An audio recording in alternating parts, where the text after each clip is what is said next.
प्रिय विद्यार्थियों, हम महाकवि भूषण के बारे में पिछले व्याख्यानों में चर्चा करते रहे हैं।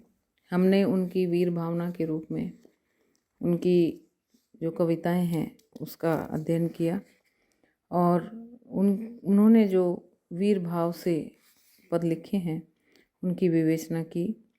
भूषण की वीर भावना में हमने पाया कि उन्होंने अपने आश्रयदाताओं की स्तुति करते हुए भी वीरता से भरे हुए पदों की रचना की है। पौराणिक वीर भावना उनमें देखी जाती है, ऐतिहासिक वीर भावना, राजनीतिक, धार्मिक, दानवीरता, युद्ध वीरता, इन सब के ऊपर उन्होंने पद लिखे।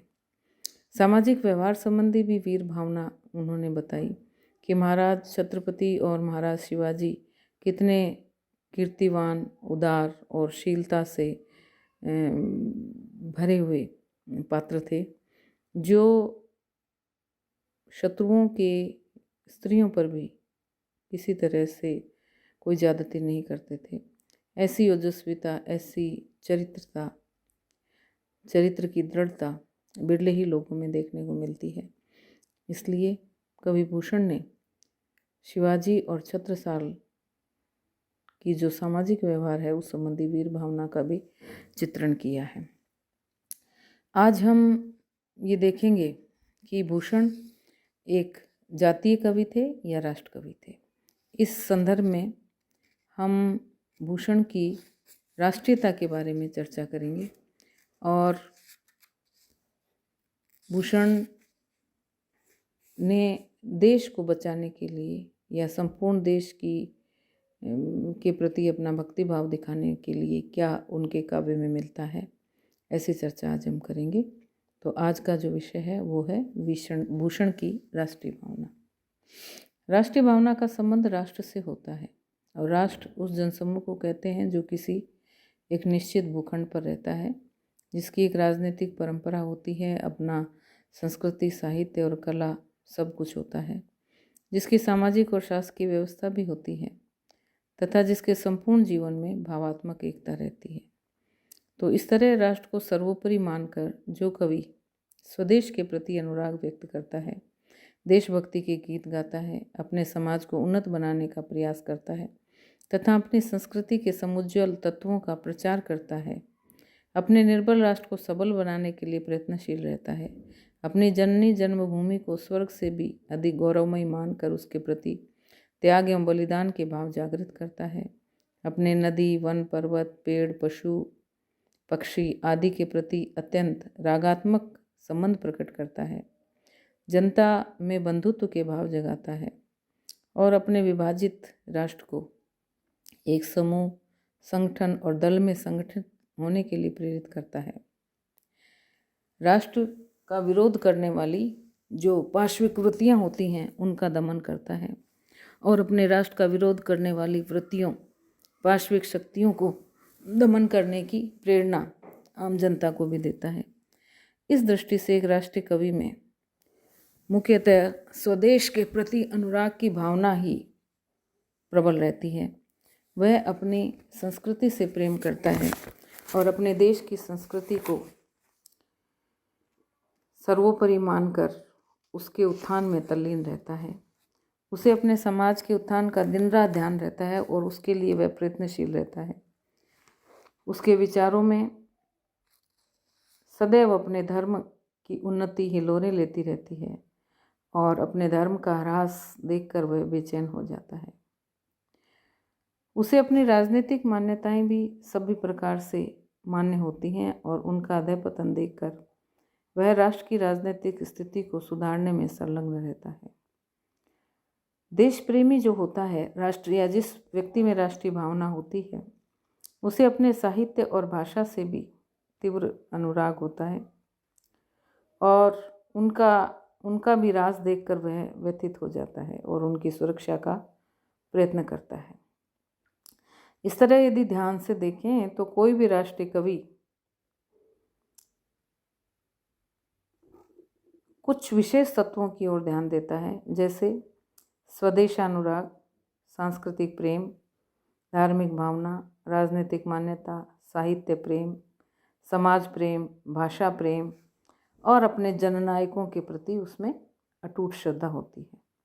इन्हीं आधारों पर हम महाकवि भूषण की राष्ट्रीय भावना का भी विवेचन करेंगे और देखेंगे कि कवि भूषण में कहाँ तक राष्ट्र कवि के जो विशेषताएं हैं राष्ट्र कवि की वो विद्यमान है।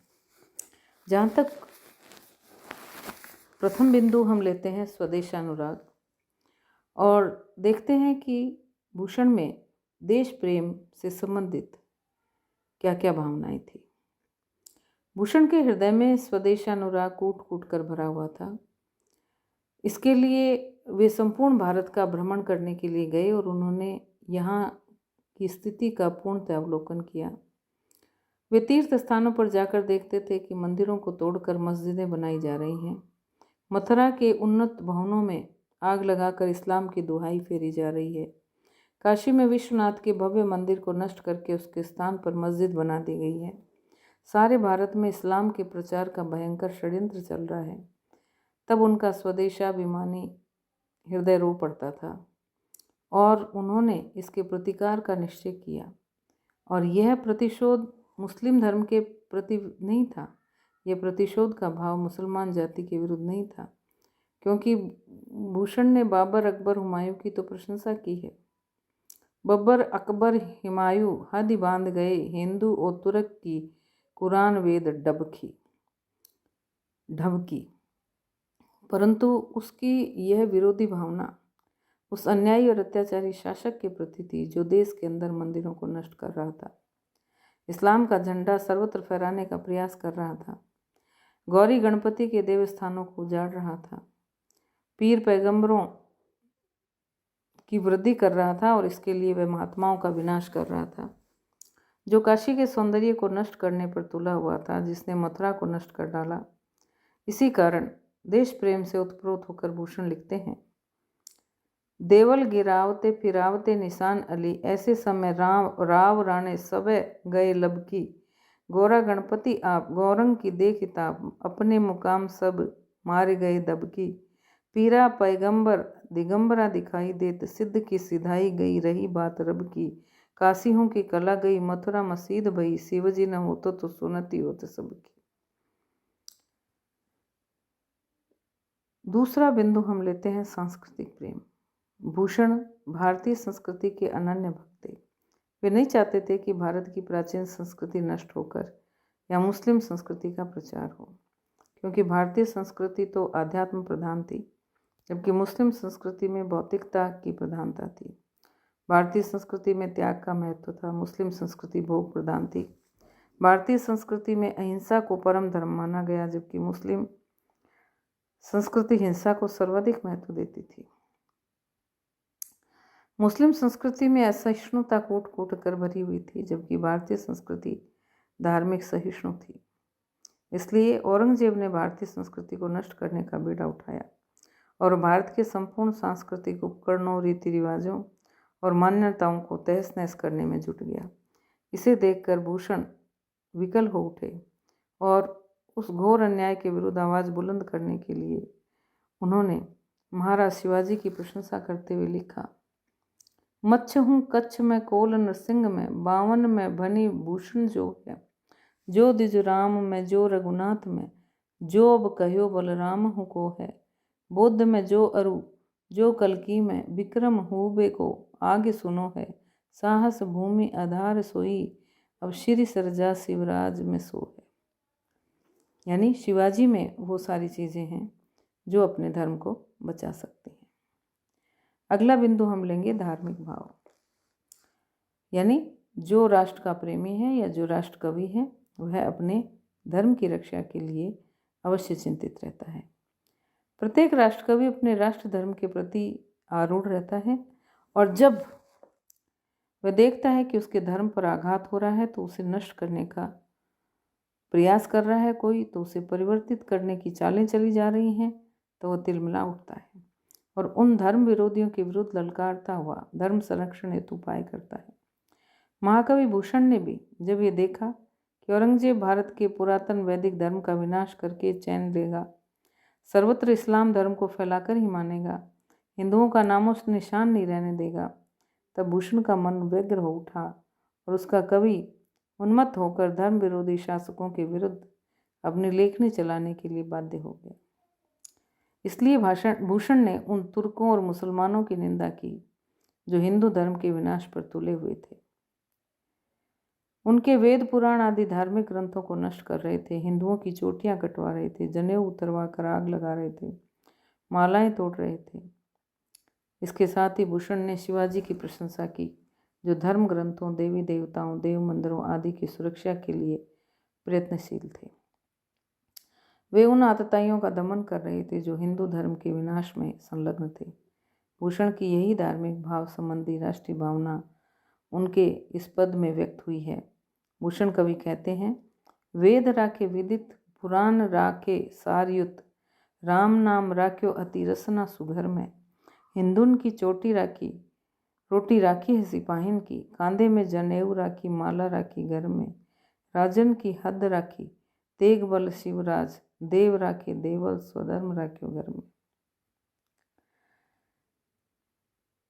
इस तरह धार्मिक भाव को उन्होंने बचाने वाले शिवाजी की प्रशंसा की। तो हम देखते हैं कि भूषण कवि राष्ट्र कवि थे, राष्ट्रीय भावना उनमें कूट कूट कर भरी हुई थी। अगले कई बिंदुओं के ऊपर हम अगले व्याख्यान में चर्चा करेंगे। तब तक के लिए धन्यवाद।